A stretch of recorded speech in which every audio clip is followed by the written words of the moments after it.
Hi, everyone. Greetings. We are on page 38 of the Proclaimer's book in the chapter The Great Apostasy Develops and the subhead Kingdom Hope Fades, and we've already gone halfway through it in analyzing the way they break down early church history. Mm-hmm. We'll reread the last two paragraphs in that subhead. Mm-hmm. Another factor, though, actually made it seem to be pointless to watch for the coming of Christ's kingdom. The New Encyclopedia Britannica explains, quote, the bracketed apparent delay of the parousia resulted in a weakening of the imminent expectation in the early church. In this process of de-eschatologizing, that is, weakening of the teaching on the last things, the institutional church increasingly replaced the expected kingdom of God.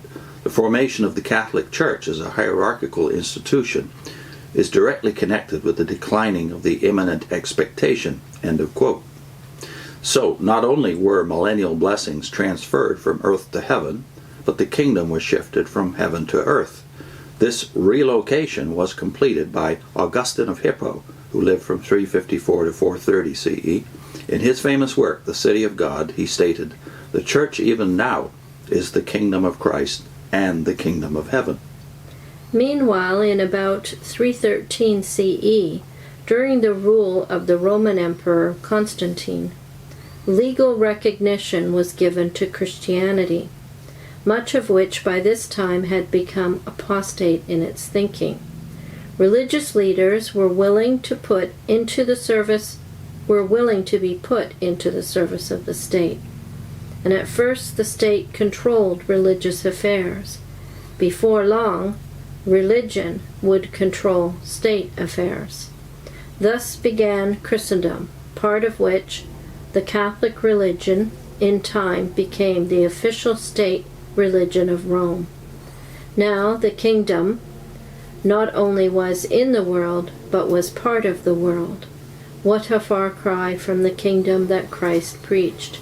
And they refer to John 18:36.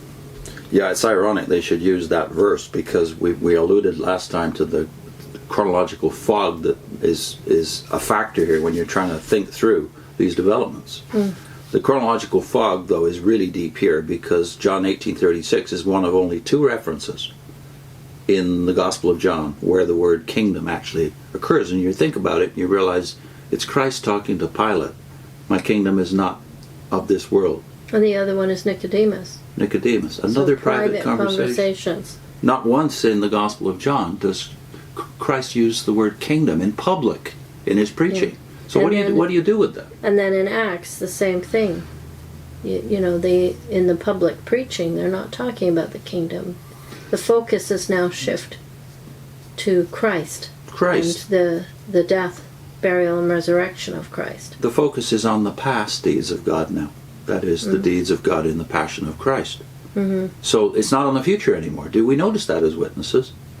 So there are 22 speeches of the apostles and their colleagues in the book of Acts. Not once does the word kingdom occur.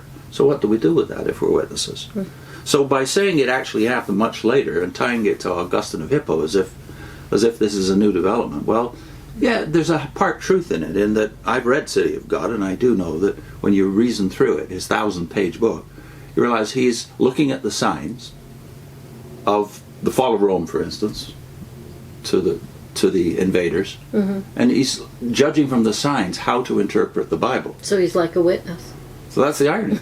Yeah. He's doing it just like we did as witnesses, yeah. looking at the signs of the times and thinking, that's the light I need to interpret the Bible properly. Yeah, so really, he's doing exactly what you do, but just at a different time. Yeah. Your two-stage kingdom, 1914, invisible presence, and whatever date for Armageddon, this idea that the kingdom comes in stages and now it's spread over 100 years. Well, okay, Augustine had a different version of that. Kingdom has come. It's here. It's the church. The church has now taken over the Roman Empire, or is at least the official religion of the Roman Empire. Mm-hmm. Maybe God is telling us that the kingdom is now. It's a natural development, but like I said, it depends on your interpretation of what's going on around you, rather than a simple reading of the Bible. Yeah.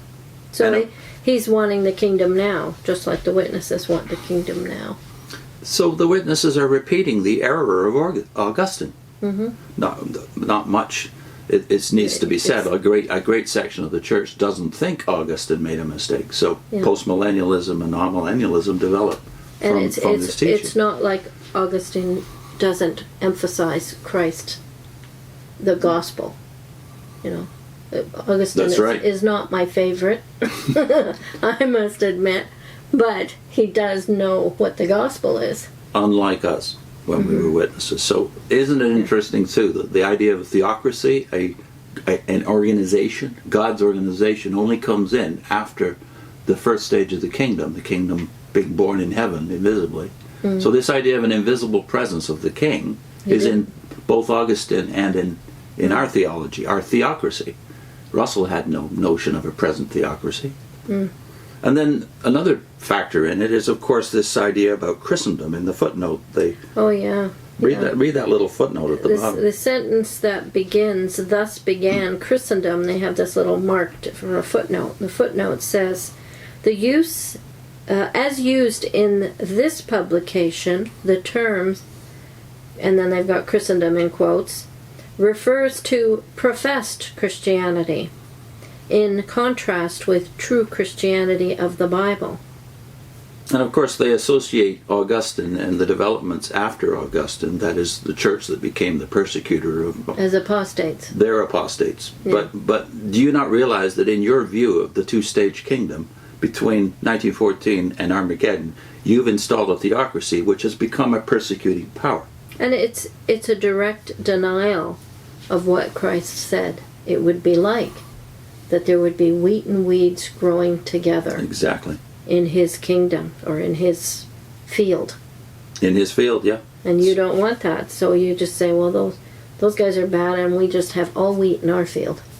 Yeah, so you would of necessity become a persecuting power if you thought you were the human representatives of a theocracy, which is what the God's organization concept, of course, gives you, right? Yeah, and how many wheat do you disturb when you're doing your plucking off the weeds, and saying, well, you don't belong.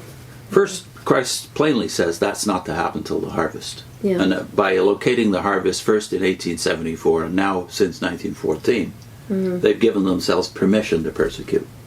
And then there's, in this paragraph, there's a criticism basically of, and we're familiar with the Watchtower, criticizing any kind of allegiance given to your nation. Yeah. So that's not permitted in the Watchtower. And yet now they have a pledge of allegiance given to them. Yeah. To the organization. When you get baptized, you have to say that you belong to this organization and that you're going to follow them. So the flag for Jehovah's Witnesses to pledge their national allegiance is, of course, JW.org. Yeah, it's the new flag for Jehovah's Witnesses. It's their banner, loyalty to JW.org. Yeah, so they don't seem to see the hypocrisy in this. Or the idolatry. And yeah, that's even worse, yeah. And so when you look at the persecuting of those who disagree with org, why is that different in spirit from what you criticize in Christendom that happened after they got political power, which was during the period of Augustine's life, by the way. So we want to put a link into, I think, that playlist. We'll put the playlist link in, which is why JW.org will fall and the church will stand. And the first one in that is one of 4 videos devoted to the 2 parables, the parable of the sower and the wheat and the weeds. Yeah. Check that series out because we went through Matthew 13, the first 2 parables, and their explanations rather fully. So I'll put that on your screen. See you soon.